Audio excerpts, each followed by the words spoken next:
Hey, my dog, you better not fuck with that, ain't no game. That my dog, he the rise, see the stickies in the game. Got that bag, see the show his ass. Go get that bone and bring it back. Come cross that gate, we on your ass. I say bike down, that barking ain't no bite. Pussy nigga need a pipe, take one word and it's on sight. You gon' get it nigga right. Come in the yard, I say 10, they on guard. Play he dead, go get a guard. This is a pop, I been a star. Smallest dog, we got hard. Then I pay with mine. Broad day, we be swinging on. Ain't made his face, take off his mind. I bet he won't come past that time. He will, you pass that. No joke, no roll, we leave you hanging. Drop that fence and leave you down. Come in the back and get your stuff. And call up, you ain't got no money. We be getting it in, that's on the game. My other bitch, she just had babies. Real bullies, they go crazy. Come and cut one day, amazing.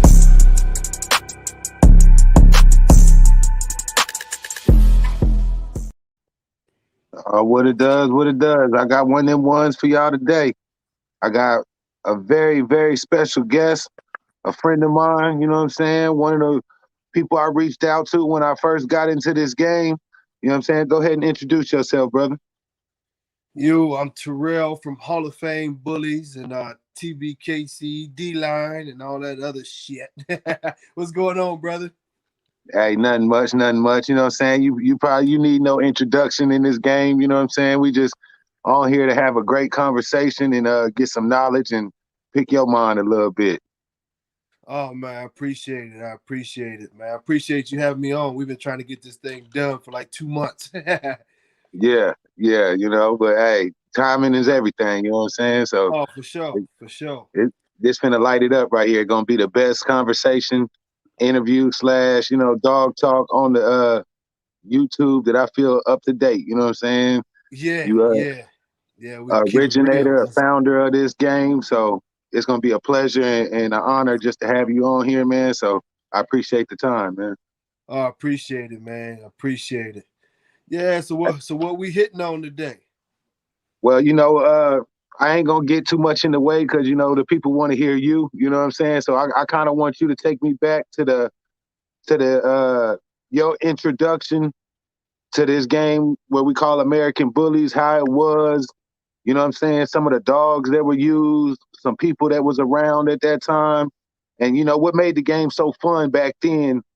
And let's lead up to where the game is at now. You know what I mean? So yeah, that's a journey. I tell you what, when I started, I actually was coming from the Rottweiler world. I started about 14 years old, and I had Rottweilers then, some good shit, some German imports, literally coming over with the wooden box. And I still love Rotties, that's still my thing. But I had always sort of liked pit bulls. Not sort of like that. I've always really liked them. But especially where I was from in Ohio, they were sort of starting to crack down on the whole pit bull thing because it was, the gang dog thing. And then I started running across some of these, at that time, the blue pit bulls. And I was like, damn, what is these? And the more I went into them, I started going up to the Detroit area, coming from Ohio up to the Detroit area. And they had a lot of what was pretty much like, we still called them pit bulls then, but they was bigger. And I got into them more and more. So, I started messing around with them a little bit. And then, throughout that process, I ran across this brother up in Detroit who knew Dave Wilson, Nick Burchett. Rest in peace. Brother passed away a few years ago. And bro, once I got into that circle with Nick, at that time it was still pit bulls. People were still going to UKC shows, trying to sneak in there as pit bull in the UKC. But we linked up and we already knew what the future was like. The UKC was already sort of, the writing was on the wall that our dogs wasn't really respected there and weren't going to win anything there. And it came to a point where they started pretty much kicking people out of shows. I think it was Tilo and Pratt's from Pratt's Bullies. They got asked to leave a show. It was a few people who got asked to leave shows because, bottom line, even back then, Dave Wilson was showing Cairo. in the UKC, but he just got too big and they didn't want him around. And so, you know, as that coach, Let me ask you something, man. Let me ask you. At this time, was there anything like crossed into the dogs, or were these just solid pits that like through selective line breeding got them real big? I'm gonna tell you the truth. They were just most of these. Now, okay, let me be realistic. You had, and that's a whole different topic, sort of, but it blends in. During this time, you had the weight pool dogs, right? And the weight pool Yeah, dogs was always different from our dogs. But the weight pool dogs, we knew at that time, had mastiff in them. It was no way they didn't. So yeah, you had to, remember at that time, I don't know if you remember the Camelot dogs, the yeah, original yeah, Camelot dogs. Well, those original Camelot dogs, a lot of those dogs, bro, was 150 pounds, big ass dogs. Then you had the Whopper blood. I don't know if you remember or heard about that, but the Whopper blood, them Whopper dogs, they could pull the shit out of everything. But the dude who had the Whopper blood, he was letting people know that he had Mastiff in his dogs. And the problem is that they were all UKC registered. So you already started to see the Mastiff. Everybody thinks it was Bulldog that trickled down into these dogs. It was actually Mastiff way before anybody decided to do any Bulldog. So a lot of the dogs who had incredible size at that time, it was a blend. You had some of them that was Mastiffs, and you had some of them that was just way overgrown dogs. Like Cairo was one of those dogs that if like Paddington, for instance, if you seen Paddington, you would think she was nothing special. She looked like a pit bull. She had a little more size, a little more bulk on her, but she wasn't like an 85-pound dog or anything. Paddington, if I had to say, like roughly guessing, was maybe 70 pounds, you know. But she produced a dog that, for most accounts, he probably got up to about 120. And when they say his head was 26 and a half to 27 inches, that shit was legit. And he was ripped to the bone carrying that type of weight. He was a very big dog. But his dad, what's his dad's name? Mr. Briggs or whatever his name is, he was a big dog. So maybe, in that, but he wasn't big as Cairo. He was probably in the 90s. But so you had a little bit of both. You had the Mastiff dogs and you had the dogs that were just overgrown. But it's sort of like how we see now, to where you got some dogs where people did selective breeding and they carry a bullier type of look, but it's a cleaner look. And then you have those dogs that people just sort of cheated and threw in the bulldog. So back then, at the beginning, it was the Mastiff thing. It wasn't, well, on the East Coast especially, it was the Mastiff thing. But remember, a lot of the Camelot dogs came from the West Coast, but they sort of kept to themselves. The West Coast dogs were more into the gray line. Gray line dogs. Now this is where, that's what I say, this shit is like weird, bro. Gray line dogs, and that's the Moore brothers, Tony, rest in peace, and Gary Moore. Now, they didn't believe in mixing at all. They were very, very selective breeders. And these was old school breeders that had bred forever. Even though they weren't that old, they was like me. They started off young and they kept breeding for bigger and bigger and bigger dogs. So the gray line blood was pretty pure. That's why when you see pictures of Juan Gotti, who is a gray line dog, what does he look like? A big ass terrier. You know what I mean? yeah, That yeah. that's what he was.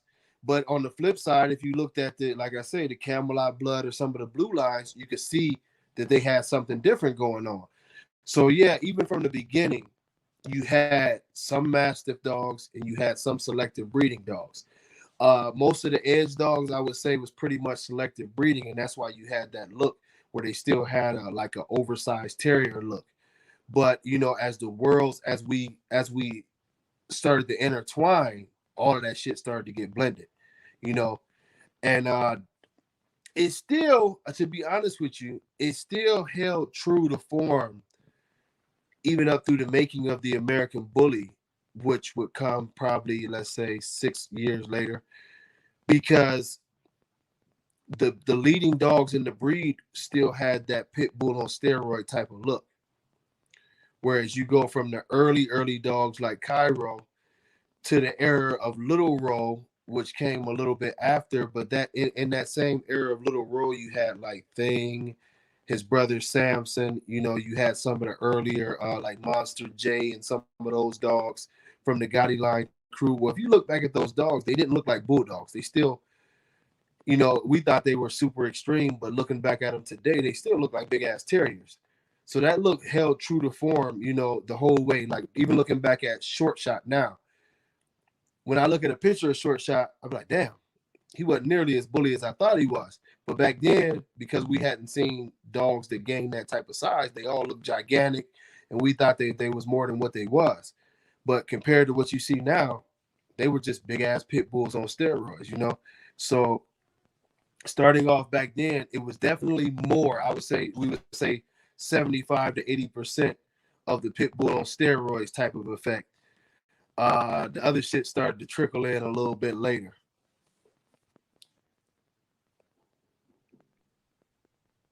Okay, there we go. Yeah, like I don't understand. I don't think you understand like how much of an impact that y'all had during that time. Like from that Razor's Edge move. Can you hear me good? Yeah, I can hear you. Okay. Yeah, I don't think you understand like the impact that y'all had like from that Razor's Edge movement and how it spread throughout the United States, especially the urban areas. Like it was all about the bigger, swoller pit. You know what I'm saying? So, you know, that how did the look kind of go? Like what was the first person out of the group that kind of made a dog that y'all kind of was like, I don't know about this one. You know what I'm saying? Woo. I tell you what, the dog who really, I won't even say it was in the group because Little Roll was in the group and he started the pocket sort of trend. So his look sort of went along with something. It just became a different standard. I tell you, maybe Corrupt. When Corrupt came along, he sort of was a game changer. And now when you look at Corrupt, he doesn't look as crazy. But Corrupt was a true game changer because Corrupt, man, so wide, so much of a round head, round eyes. He had that very much so American Bulldog hybrid look, right? Now, on the West Coast, you would say that wasn't us, but that like Monster G. Monster G had a very bulldogish look, and he's one of those ones that became very popular. And then, you know, Gotti Line sort of went in and they had the, what is his name? Blue Legend. And Blue Legend came along, and that was when the moment where Gotti Line was just like basically letting the world know, screw it, we gonna do whatever we want, you know. But I think things stayed really well until Corrupt. But people don't realize Corrupt's biggest moment came when people finally saw him. It was actually at the very first the big show in Virginia, where it was the 2 Up, 2 Down, very big show. He showed up right at the beginning of the ABKC, right at the beginning, and from that point on, it was a battle to try to keep everything tight. Okay. Yeah. So, you know what I'm saying? I was trying to figure out what was the dog that made everybody else be like, okay, I got to go extreme. Yeah, I would say Corrupt got it started. You know, Corrupt got it started. And then after that, bro, you probably, I say you looking at 2005, I would say, when Corrupt really start smashing shit.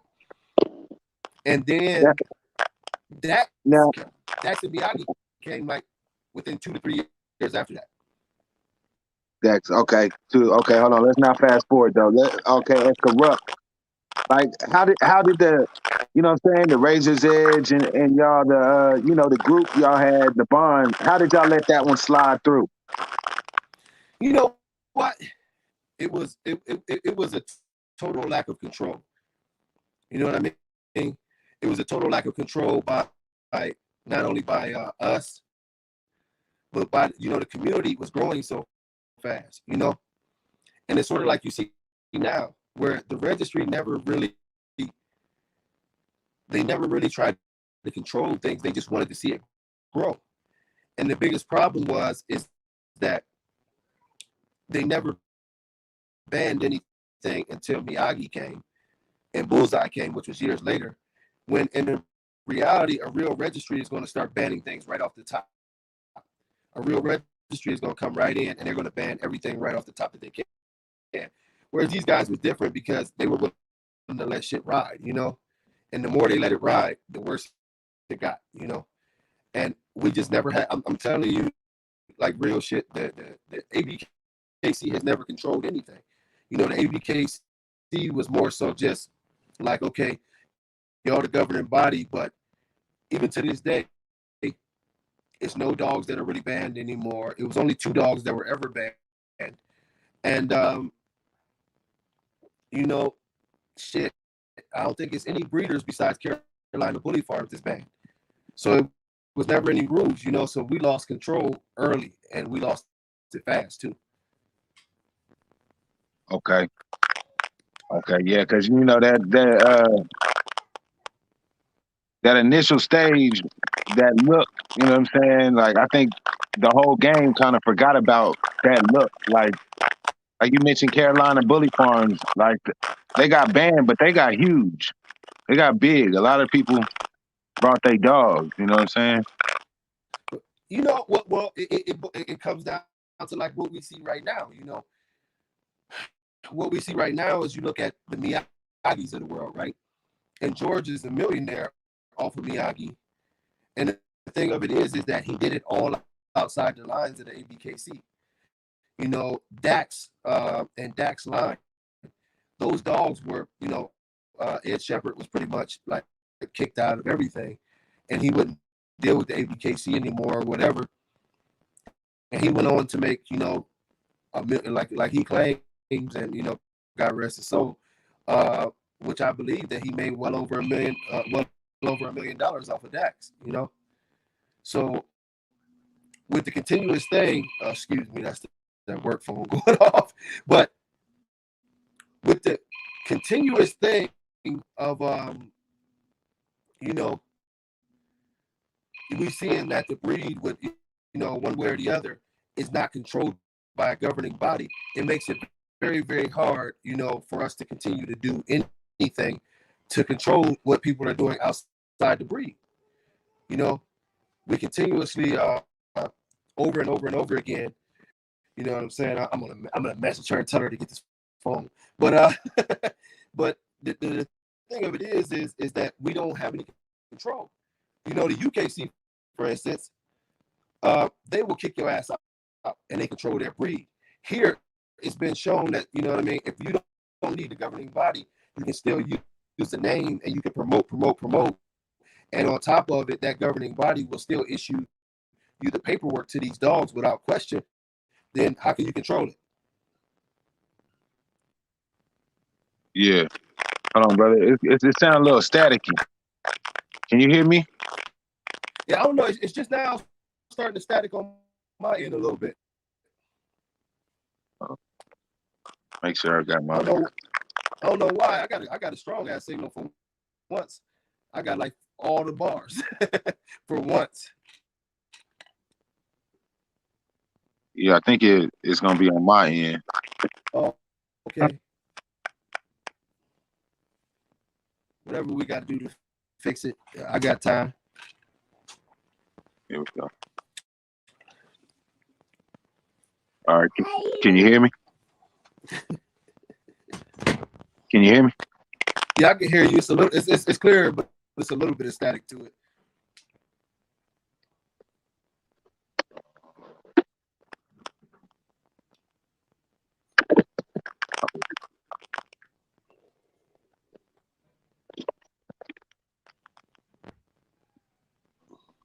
I'm gonna go out and come back in. Okay, okay.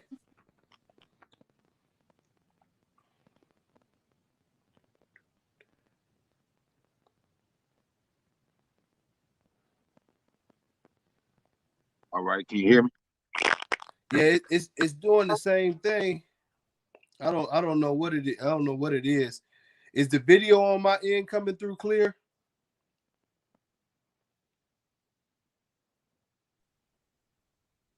What about now? Yeah, you was real clear now. It's clear? Yep. Okay. All right. Let's get back on it. So you said about 2 years later. Now before, like after, was it Corrupt? And then you said 2 or 3 years later, Dax came. Was there any other suspect dogs in there before Dax? Well, you started to have like the G2s of the world and different things like that had that look like that Miyagi carries, and you could obviously see that something was different about those dogs. Like I told you, G2, very suspect, very, very suspect. And it was others, they just didn't get as popular. And the funniest part about it is the reason that they didn't get as popular is because, the community would reject those type of dogs. They couldn't get it off, If your dog looked like a bulldog, pretty much the community for the most part would just say, nah, ain't nobody dealing with that shit, But you had dogs like White Rhino, very, very deformed, weird looking dog that, believe it or not, ended up selling for like 250 grand. But yeah, you had some, and it was, and not to, they gonna hate when I say it, but you see where the home of exotics and shit is now. On the West Coast, you had a lot of suspect dogs, a lot. You would go to their shows and you start looking around and you're like, I don't know what that bullshit is, but yeah, it's just that when we talk about Miyagi and Dax, they was the ones who took it to a superstar level. But it was Miyagi like dogs and Dax dogs that walked around before, but they wouldn't even make a name for themselves because everybody would just say, "Get the hell out of here," Yeah, that's what I'm saying. Like, so that's what I'm trying to figure out. Like, so how did Dax grow? Like, you know what I'm saying? Like, I know the shows wasn't. They was like, no, we ain't fucking with it. But like, how did he grow? Like, he grew and he grew big. Dax line, and it turned into all that Miyagi and all this. So like, was it the people wanted him? Like, what made Dax grow so big? Bro, it was the perfect storm, right? This is why you had Ed Shepherd. Once again, God rest his soul. Ed was already ingrained into the bully community. He owned 21 Blackjack.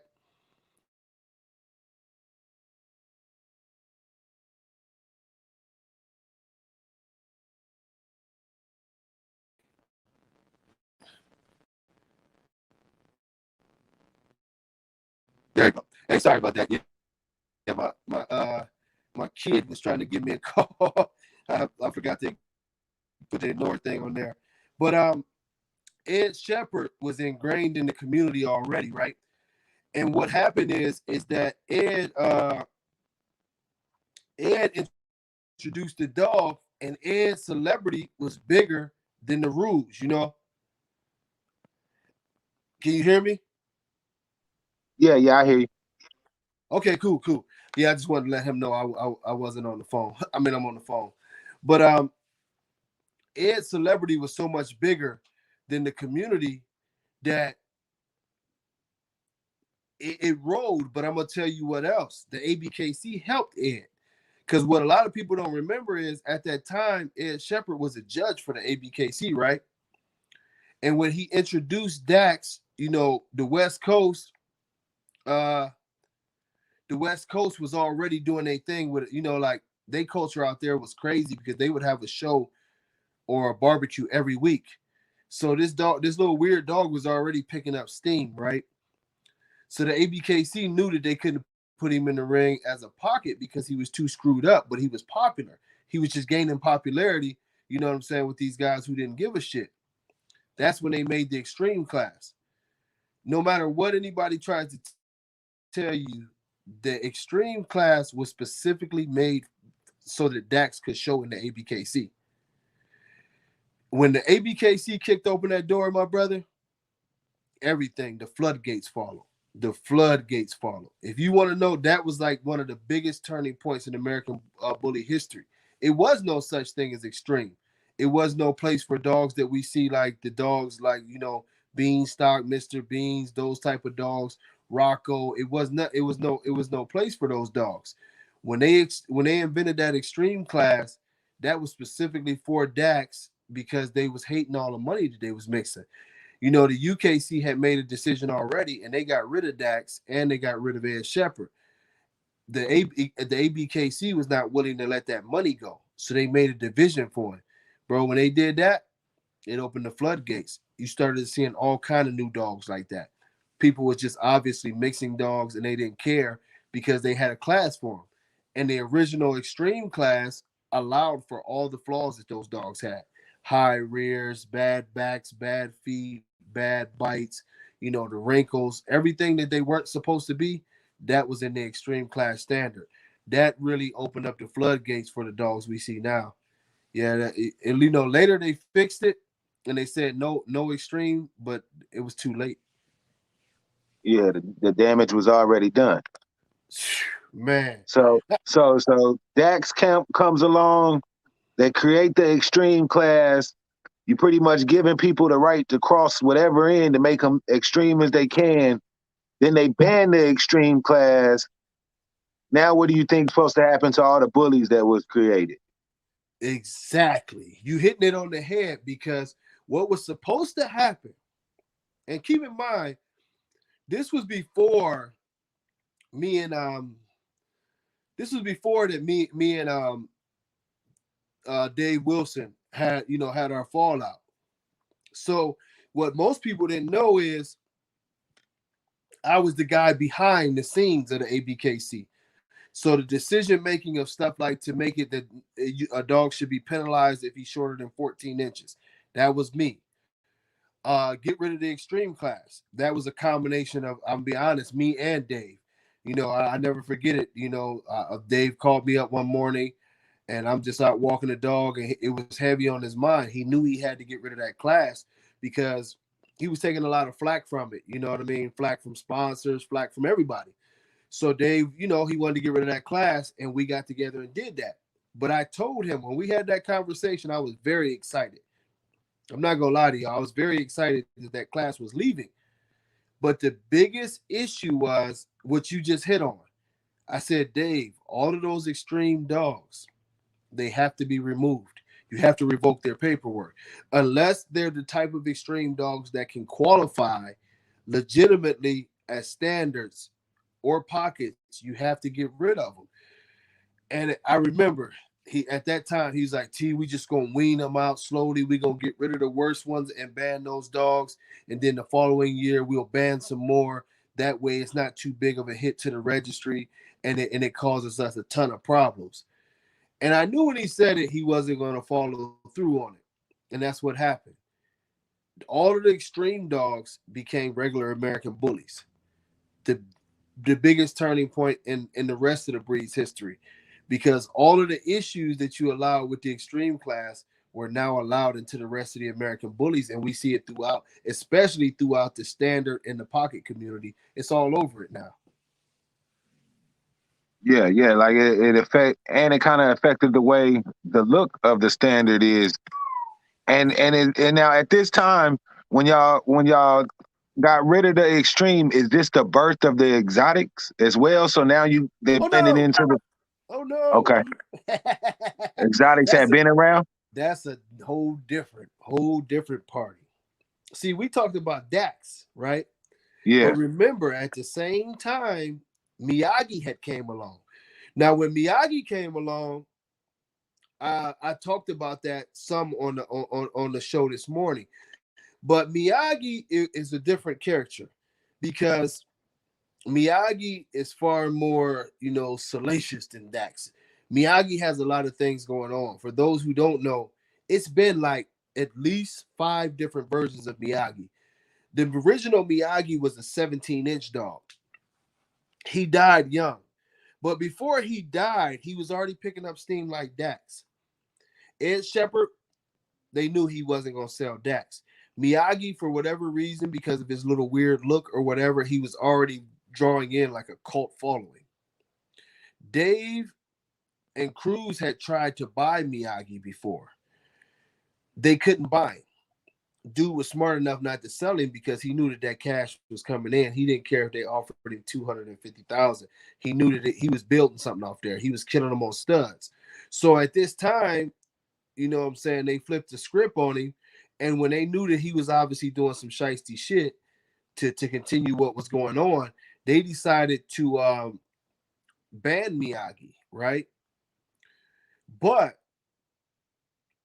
when they banned Miyagi, it seemed like it made the dog more popular. And what the dude George was doing, he had a huge influence in expanding the exotic market. Now, the reason why I say expanding the exotic market is it was a kennel called Golden State Kennels, right? No, excuse me, Garden State Kennels. I think they was out of Jersey. This was back in like 2007. They coined the term exotics. Now, why I'm smiling is because a partner of mine at the time, Dion, he was my partner in Hall of Fame and actually the one who took care of Denzel while I was on my vacation. He's the one that actually is strange, but he's the one who actually made the very first logo that said exotics. Those guys started the name called Dion. He made this exotic logo. The reason why they said it, and it was a joke. People will never believe this about the whole term exotic. It was a absolute joke. These guys were laughing about this shit. They was like, you know, you will always have puppies that's born a little screwed up. They look weird, and you like, damn, this fucked up little dog. And they thought it was funny. They was like, okay, so you know, that's my exotic bitch, you know, and they would laugh about that shit. Like, this is my little exotic bitch. It's foreign to the rest of the world. It's something different, you know. And so they made the thing, and it was one big joke, right? Well, what happened is people start following this shit, bro. They literally start following it. That shit started off as a big ass joke. I kid you not. And they started following it. And Miyagi, his owner, by already being kicked out of the ABKC, started sending out French Bulldog semen as Miyagi semen. So they made more dogs that look like exotics. Before you knew it, they had created this subculture, and then they made their own registry. Bro, that shit took off like nothing I never seen before. It was ridiculous. It was ridiculous. That's crazy. The joke was on us. Now we be having debates over here on this channel. Now, do you consider the exotics American bullies? No. Okay. The exotic, I'm gonna tell you why. Now, in mainstream media, and I just seen this, they call them exotic American bullies. But the exotic it can't be an American bully because it's truly its own breed. They use the American bully to make it, but they also use pugs. They also use French bulldogs. They also use miniature bulldogs, which is part pug, part Boston Terrier, and they also use English bulldogs. So when you're using all of those, yes, you know what I'm saying, the American bully is in there, but it's not an American bully. It's you know, it's just a little weird concoction of smaller bulldogs. Okay. We don't want to veer too much off topic. You know what I'm saying? We're gonna get back into the American bullies. Now, okay, you got Dax. Then you got the extremes, and then you ban the extreme class. Now, where does the bully start to go from there? Like, what dog becomes the lead of the American bully at that time? Strangely enough, an extreme champion, which was Magoo. Magoo was an extreme champion, and now you see a different emergence. You start to see the era of the muscle tone camp. Okay, hold on. Now, out of all y'all out there, right, and the judges, now is this because Magoo took over because the impact Dax had, or is this like everybody voted that Magoo should be the lead dog? Magoo took over quite simply because Bashar is a marketing mastermind. Magoo was never really a dominant dog in the show ring. This is the reason why once Bashar won with Magoo, he didn't too much care about continuing to show him. His next mission was to pump up the dog as high as he can. And he did one thing simply. He marked the price of Magoo at $500,000. It became a challenge to a bunch of rich guys on who was going to buy the dog. That, like, people don't remember this, and the craziest thing is that Magoo was less popular before he sold for $500,000. Once Magoo sold for that $500,000, it made Bashar the king, quite simply because he convinced somebody to spend $500,000.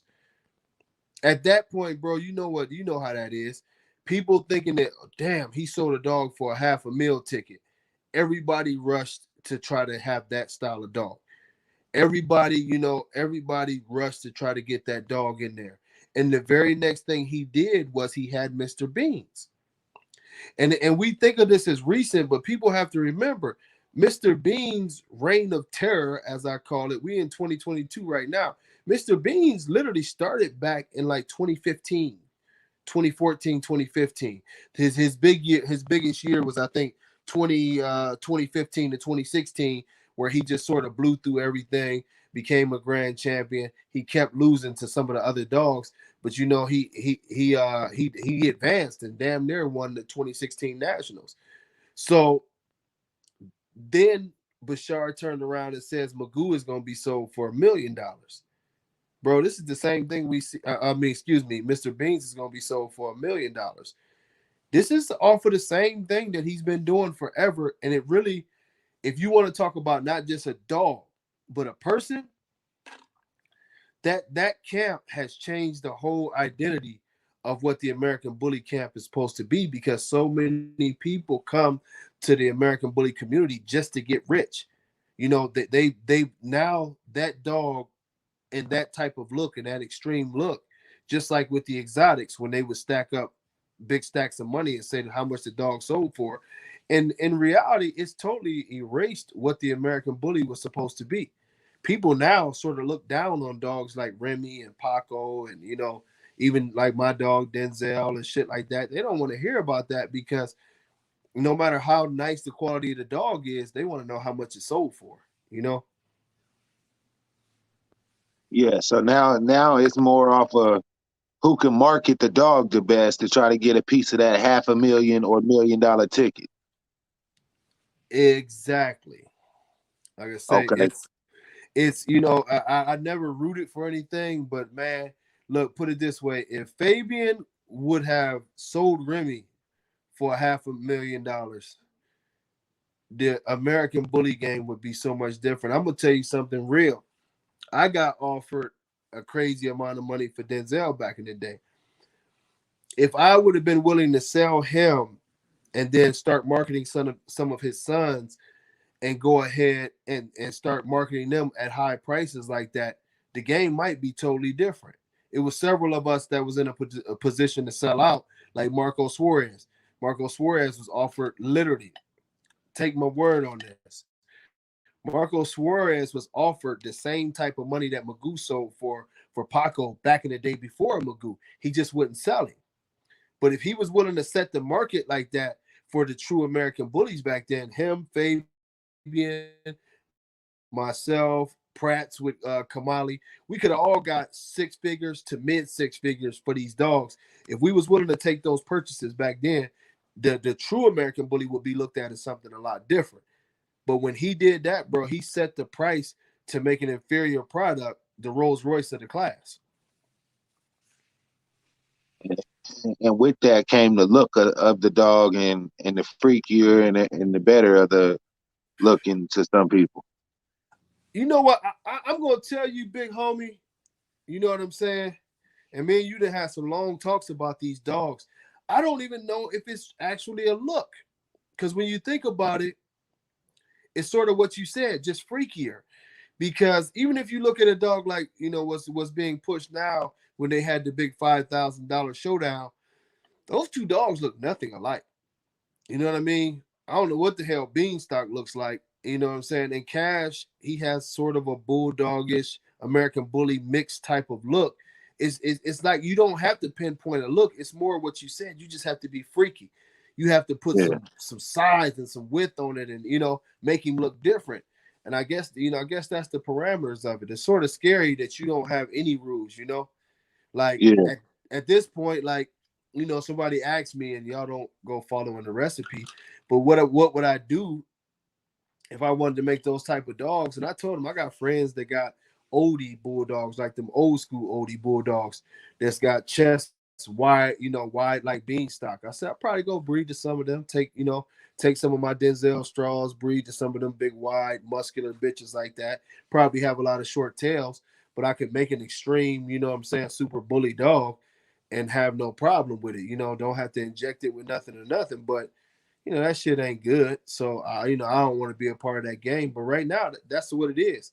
I have a friend who owns bulldogs, man, and I won't expose him, but well, it ain't even about exposing him. But I know a lot of he gets a lot of American bully breeders that comes to breed to his oldies and his English bulldogs, like that under the table semen shit. I go ahead, give you 2,500. Don't worry about nothing. Just send me the semen, and he knows what it's going to. But that's what they're doing now. So it's like two different games. Yeah. So give me like out of your opinion, give me your top 5 American bullies that then came throughout the years from way back to modern day. What's your top 5? Now, are we talking looks or overall? Overall, because I come from the American bullies off the street to where they still had a little attitude and everything. So now I'm starting to look at them. It was attitude and looks then. So now I'm Yeah. seeing the game is more about, like I said, kind of just freakier the better. But you know what I'm saying? As an OG yourself, what's your top 5? Because nowadays they picking dogs like I can't even think of none off head, but the newer ones that's winning and stuff. They chasing those dogs. I'm gonna Which tell ones you, that you? in no specific order, my top 5 would have to be Cairo, producer, incredible drive, incredible confirmation, pretty much the godfather of bullies. Uh, I would put Gotti right there below Cairo. I don't think he was quite as good a looking of a dog. But if you want to talk about extreme back in the day, Gotti's chest was as wide as these boys is now. He just didn't have quite the head that they had, but an incredible producer, incredible attitude. Now it's hard because that only leaves me 3 dogs and 3 slots that I would have to go forward with. But I'm gonna tell you, and I'm gonna explain why. Paco. Paco was just a revolutionary beast. You know what I mean? Confirmation, attitude, productions, and he was a transcendent talent in the game. That Paco is one of the reasons that this breed is popular worldwide. Before Paco, they didn't know about us in Thailand, and they didn't know about us, so much in Europe and all over South America. Paco made this thing a lot more popular. He was the first rock star of the crew. Paco was way more popular than Cairo, way more popular than Little Row. He kicked in the door and he made it real. So I would go with Paco there. Next up, I would have to say Remy.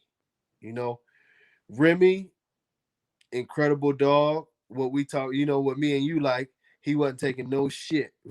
Remy was a badass dog with a badass attitude. And I mean, you could breed Remy to a frog, and you was gonna have Remy line frogs that look just like him. It was he was one of the greatest producers ever. I mean, you could breed Remy to anything. You don't see ugly Remy dogs. He was incredible. And I'm gonna tell you, number 5. If we talking about true American bullies, and I'm gonna split this up, but if we talking about true American bullies, Number 5 on the list would probably be Denzel. As his influence on the game continues, a national champion dog, great conformation dog, had good conformation to the point where he could be around people and everything, but he ain't gonna take no shit. And he's another one of those transcendent talents that where you keep seeing his blood pop up and you keep seeing people use it. Now, if we talking about influence, the top 5 would change a lot. If we talk about influence, if we was talking about strictly influence in the game, Dax would have to be on the list. Dax would have to be. I wouldn't say Miyagi because I think Miyagi influence is actually on the exotic community.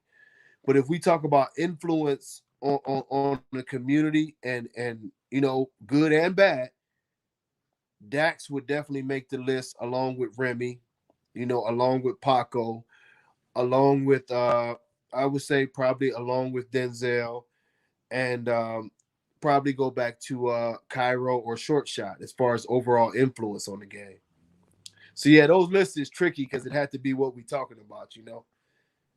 Yeah, yeah. No, it's a personal opinion. I like Yeah, either or, but I mean that second one was good. You know what I'm saying? It was a good one. Let you know that you see a lot of people say that you be hating on Dax. That ain't hating. You gave the man his props. He's on the list for influential. It's just it ain't your style of dog. yeah. I mean, Dax. Everybody always says it's a hating thing. People have to remember my background. You know what I'm saying? I'm a med student. I could very easily go back and be a veterinarian with less than 2 years work. I could be a veterinarian, and I still study the things. And when I do dogs, anybody who talks to me knows that it's not a front. I will choose the thinner, more athletic, breathing straight through the nostrils, wide open nares, good lung dog every time compared to a dog that's having breathing issues, any kind of health issues, because ultimately, this is what we do. You know what I mean? As breeders, we are here to produce a superior animal. And superior starts with health. If everybody who I've ever sold a dog to over the years has had a dog that they could trust, a dog that they could trust. Thank you, God. I've had no problems with my dogs biting kids. I've had no problems with my dogs turning on their owners. I've had quite the opposite, where many people will attest that my dogs have protected them. A friend of mine has a dog that, unfortunately, his dog turned on his wife. A female that I had sold him that was less than a year old at that time, was 9 months old. She hit that male and kept that male off of his wife, and I could tell you a few more stories like that. But to me, temperament and health is the most important things in building a dog. The only problem I have ever had with Dax, is the things that he brings to the game, like the terrible, terrible conformation, the heart issues, the lung issues. He himself, I think he was 5 years old, died during a breeding. I don't want to hate. I don't want to hate on the dog, and this is one of the reasons why, say for instance, a dog like Lucky Luciano, who is his son that I like, he's a good conformation dog. Now, genetically, we would have to debate whether or not that affects it. But I don't ever want to think people to think that, oh, I hate the dog. It's just, when I look at any dog, it's got to be about, are we making something better? You know what I mean? And me and you have had those talks before, where you like what I like. You like a more athletic, a more drivey dog, because ultimately that's a real dog. Even the English bulldog, shit. The English bulldog used to have way more athleticism and be considered a healthier dog. Nowadays, you got to keep them in climate control shit. You can't take them for walks. You can't do anything with them, and that's the direction that some of the Dax influence has pushed this breed. So it's never personal. It's always business. Yeah, yeah, yeah. I mean, but that's how it's supposed to be. You judge it strictly off the dog. No, just how the dog look and how the dog function and how it's built. You know what I'm saying? So that's good. Absolutely. But so let me bring you to one of the questions I have for you. Do you feel, because we've seen the changes from the beginning, we talked about from the beginning to now, the changes in the looks and everything. Do you feel that the American Bully is a breed? No, absolutely not. As much as I would like to say it is, it's not.